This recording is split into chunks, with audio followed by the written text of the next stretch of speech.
চতুর্থ দিনের খেলা শেষ হয়েছে, এখনো নিশ্চিত নয় বাংলাদেশ পাকিস্তান টেস্টে কে জিতবে।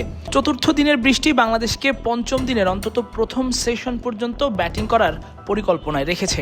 ইতোমধ্যে 179 রানের লিড টাইগারদের। শান্ত 58 রানে অপরাজিত মুশফিক 16 রান নিয়ে ইনিংস বড় করার চিন্তাতেই ব্যাটিংয়ে নামবেন শেষ দিনে। কিন্তু পঞ্চম দিনে কত রান লক্ষ্য দেবে বাংলাদেশ, এই প্রশ্ন এলো প্রেস কনফারেন্সে। আর প্রেস কনফারেন্সে বাংলাদেশের প্রতিনিধি হয়ে আসা ব্যাটিং কোচ মোহাম্মদ আশরাফুল বললেন, যদি 260-এর মতো রান করতে পারে বাংলাদেশ আর পাকিস্তানকে অল আউট করতে 75 ওভারের মতো বোলিং করতে পারে, তাহলে জয়টা বাংলাদেশের সম্ভবই হবে। উইকেটে স্টিল আমি মনে করি যে একটু তো হেল্প আছে, কিন্তু যাদের টেকনিক ভালো তারা কিন্তু সার্ভাইভ করতে পারছেন।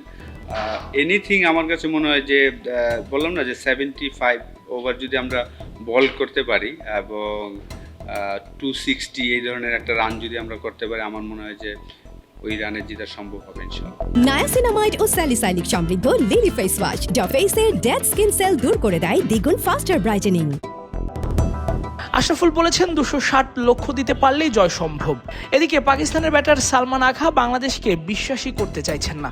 বাংলাদেশ সাহসী হলে 260 রানের লক্ষ্য আর পাকিস্তানকে 2 সেশন ব্যাটিং করার সুযোগ দেবে, এমনটা বলে তিনি বাংলাদেশকে কিছুটা কটাক্ষই করলেন। তাহলে দুই দলের জন্য জয়ের সুযোগ থাকবে, কিন্তু আঘা এটাও বললেন বাংলাদেশ এটা করবে না, কারণ বৃষ্টির পর বাংলাদেশ 2 ঘন্টার ব্যাটিংয়ের সুযোগ পেয়েও দ্রুত রান তোলেনি।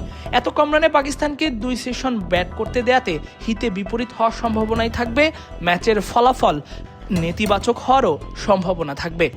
আঘাতাই বাংলাদেশের দ্রুত রান তুলে পাকিস্তানকে 260 রানের লক্ষ্য দেয়াতে বিশ্বাসী নন। অবশ্যই আমরা জয়ের জন্য খেলব। যদি ওরা সাহস করে আমাদের 70 ওভারে 260 রানের লক্ষ্য দেয়, আমরা অবশ্যই সেটা তাড়া করতে নামব। তবে আমার মনে হয় না ওরা এমনটা করবে। এতেই বোঝা যায় সালমান আঘা বাংলাদেশকে বিশ্বাস করতে পারছেন না। তিনি ভালো করেই বুঝতে পারছেন 3 উইকেটে 152 করা বাংলাদেশ পঞ্চম দিন বড় রান তুলে পাকিস্তানকে বড় লক্ষ্যই দেবে, আর সেই লক্ষ্য তাড়া করতে পাকিস্তান হাতে খুব বেশি ওভার পাবে না। তাসফিক পলক, ক্রিক ফ্রেঞ্জি।